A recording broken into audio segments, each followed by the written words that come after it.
much of this year, we've had a display of brilliant planets in the evening sky, but all good things come to an end, and although Mars, Jupiter and Saturn are still actually evening objects, they're going into the twilight now, and they're not nearly so well placed as they were.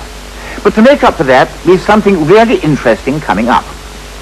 Every year, between about July the 27th and August the 16th, 17th, we go through a shower of meteors known as the Perseids, and you see many bright shooting stars. Now, this happens every year, but they're associated with a periodical comet which is called Swift-Tuttle. That was last seen way back in 1862, and although its period is by no means certain, we think it's probably coming back again in 1981 or 1982. And that means that for the next couple of years, the Perseids may be exceptionally numerous, exceptionally brilliant, and exceptionally interesting. And observations of them are urgently needed. And this is where your help is required. A comprehensive program is being worked out by the Meteor section of the British Astronomical Association.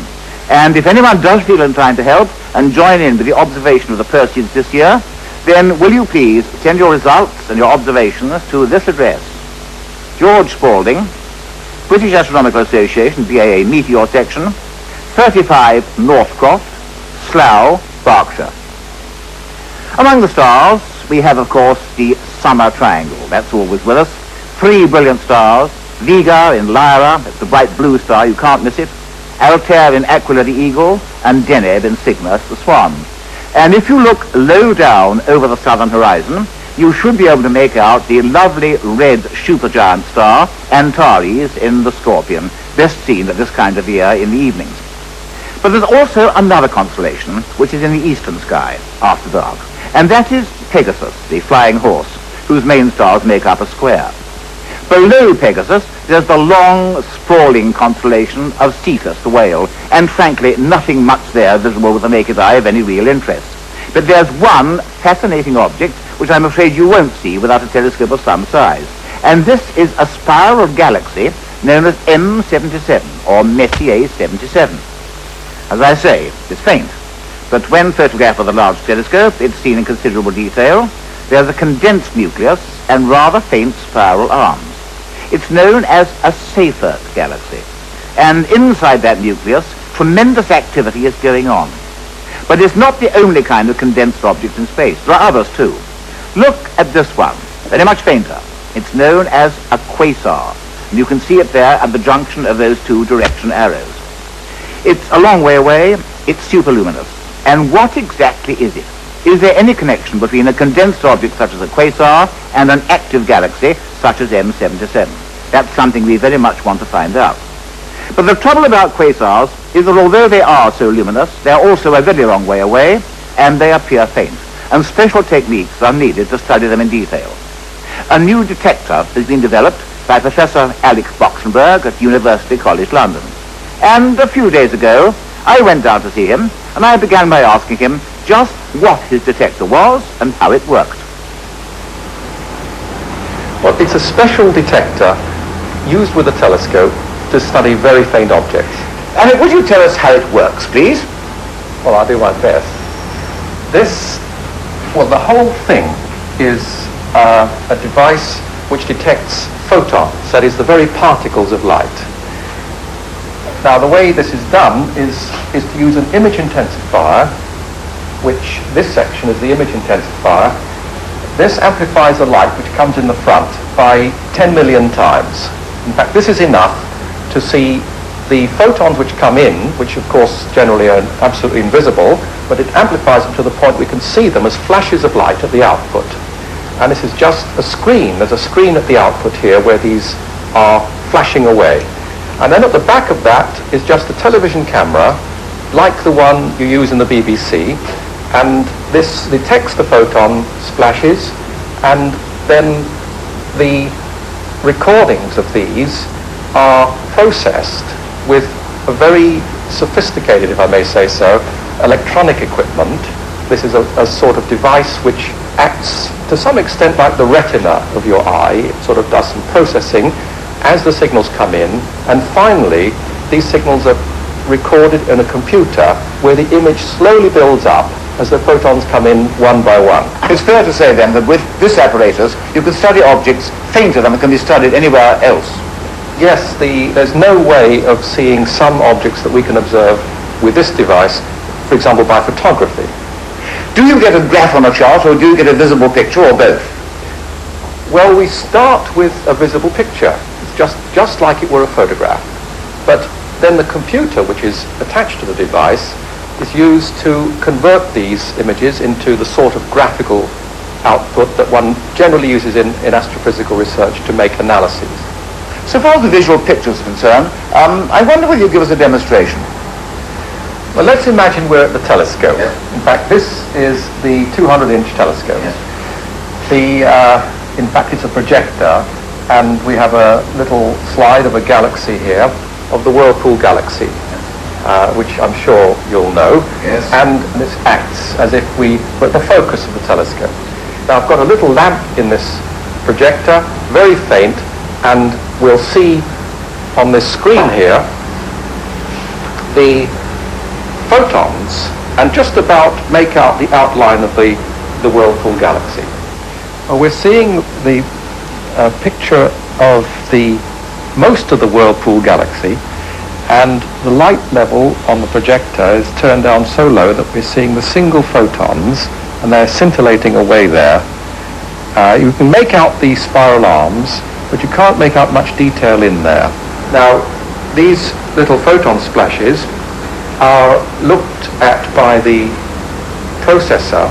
There's an electronic processor, and the center of each of these events is given a tag, that is, it's essentially identified in position. And then those positions are fed to the computer memory, where the image builds up as these are simply recorded, and if another one comes along in the same place, then it's added to the count you have in that position, and this happens everywhere in the picture. Eventually the picture will build up. But in a moment we'll see in the control room this image actually accumulating in the computer memory. At this point the computer takes over. I just flick this switch and we see the image building up now as the data goes into the memory and accumulates. Here we see the photons building up, accumulating into a nice image. And there is the full form of the Whirlpool galaxy. It's a very good picture. But of course the Whirlpool galaxy, as galaxies go, is near at hand, and the real advantage of your detector is in studying very faint objects, such as quasars. Right. In fact, here's a picture of a quasar coming up now. Most of the objects here are field stars in our own galaxy, of course. Yes, these bright ones here, but now you see a little faint one in the middle. That's the quasar. Yes, there's the quasar. And how far away is that? Oh, that's about 80% towards the edge of the universe. Which is incredible when you consider that it looks very much the same as a star, superficially. That the only way I can tell it from that screen is by the box we put around it. But of course you get most of your information from the spectra. Yes, we do. In fact, here's a spectrum coming up now. The scale at the bottom here is the wavelength, and this is the intensity. And now this trace that's coming on shows the spectrum as it's progressing. The continuum level is up here. Then the absorption lines, you can see nice and sharp and very deep. And there's the emission line, and another one there, that hump, which is the characteristic that we see in spectroscopically in a quasar, and then more continuum. Of course, that spectrum is totally unlike the spectrum of a star. Yes, a star would be more or less flat and not have this great emission line that we see here. Obviously, it's a novel technique, and it's leading to some very important results. And we are delighted to have Professor Boksenberg with us now. Alec, welcome to the Sky at Night. First of all, do you think that quasars really are the nuclei of active galaxies? I think very possibly they are. In fact, most people think the same. It's very likely that active galaxies simply are slightly less energetic versions of quasars, and that the nucleus, which appears to be bright, nevertheless is not quite as bright as other quasars themselves are. You can consider, well, compare M77 with a quasar, for example. Yes, here's M77. We can see the spiral arms because it's quite a deep exposure, and it's highly magnified. But if we were to imagine this to be seen as if it were much further away, let's change the lens, so to speak, then here it is looking much more compact. And in many ways, one would not be able to distinguish it between a quasar. Well, compare that with Quasar 3C273. That's the nearest and brightest of them. And, well, there it is. I mean, there's quite an outward similarity, isn't there? Yes, it looks almost precisely the same. Well, that means, of course, you've got to turn to spectra. And I think most people know quite a bit about the spectrum of the sun. You've got the bright rainbow background crossed by dark lines, which are known as absorption lines. And each of those lines is the trademark of one particular element or group of elements. And in that way, we can find out what materials are present in the sun. But when you come to quasar spectra, you have bright lines as well. Yes, we can see them down at the bottom there. The lines generally very much brighter than the rest of the spectrum and really stand out and distinguish the quasar from any other object. And we see at the bottom now a graphical representation of the same spectrum where the emission lines now are very clear and also very broad. There's a continuum as well, and there's some absorption lines to the left, which we'll come to later. Well, I've told us quite a bit about the quasars themselves, but then, of course, we come to the distances, and this brings us on to the famous Doppler effect. Here we have two spectra, one on top of the other. The bottom one is a laboratory spectrum. That's to say, the lines are where they ought to be. The top one is meant to be the spectrum of an object which is receding, and therefore all the lines are shifted in the direction of the long wavelength or red end of the spectrum, like this. And that's known as the red shift. And the greater the amount of the red shift, the faster the object is receding, and so far as galaxies and quasars are concerned, the more remote it is. And that is vitally important when we come to consider quasar distances. Yes, it's really important to know whether the quasars really are at the large distances their redshift suggests. Now, there's a very interesting example of a quasar where we can be pretty certain, in fact, that we know the distance, and this is one called TON 256. Now, here we see a picture of TON 256. The central object is the quasar, and nearby there's a star, which is in our own galaxy, but they both look very much the same. They do indeed. Now, if we take a much deeper picture, deeper photograph, then we see around the quasar, there's an elliptical shape, which is in fact a galaxy appearing, and also one or two other objects in the field also being galaxies. Going further still, this becomes a lot clearer. Now, in the case of galaxies, we understand them, and we know that from their redshift, we can decide on their distance. And in this case, we've got a clear association between a quasar and a galaxy around it, and we can find from the redshift of both that they are at the same distance. And if we know that if we know the distance of the galaxy, thereupon we know the distance of the quasar itself. Well, some quasars do have very large redshifts, and therefore they are just about the most distant object we know. That is the case, isn't it, even today? Yes, there's no other object that we know of today that has got such a high redshift as a quasar. In fact, the highest so far is just a bit beyond 3.4, and that puts it nearly at the edge of the universe. If we can find out how remote and how luminous the quasars are, then quite clearly it's going to give us a much better insight into the size and the rate of expansion of the universe. Let's have a look at a really faraway one. Here's a star field, and the stars here are in our own galaxy, almost on our cosmical doorstep, only a few tens, hundreds or thousands of light years away, and that's nothing. But here is something very different, the quasar OH471, and this is particularly remote. And of course, if they're as far away as that, and they are still bright enough to be seen, then they must be extremely luminous. How many galaxies would it take to make one average quasar? Well, it's hard to say because they're not all of the same brightness, but let's say about 100,000. When you bear in mind that our galaxy contains 100,000 million stars, that is quite a lot of energy. And I just wonder how it's being produced. What about a black hole? Yes, we're always led back to a black hole in the end. And in this case, it's true, a black hole will produce, by a special mechanism, the amount of energy we see from a quasar. It's quite an interesting mechanism, in fact. It requires there to be a mass of gas near the black hole and to be swirling into it, eventually to disappear into the black hole itself. But just before it does so, it, by frictional forces, can convert most of its mass, or let's say 40% of its mass, into radiation. And this is done quite close to the black hole itself. Now, near the black hole and surrounding it, there are also other gas clouds, and these turn out to be illuminated by the much hotter gas near the black hole itself. Well, it's a fascinating picture. Does it agree with the spectroscopic results? Well, yes, it entirely agrees with them. The gas swirling almost into the black hole just before it disappears into it produces the continuum we see. That's the flat part of the spectrum of a quasar. And the surrounding gas, which is illuminated by that, glows and produces those strong emission lines. And is it, do you think, possible that the difference in activity between normal galaxies, such as our own, and safer, such as M87, and quasars, can be just the difference in size of the black holes in their centers? Is that a possibility?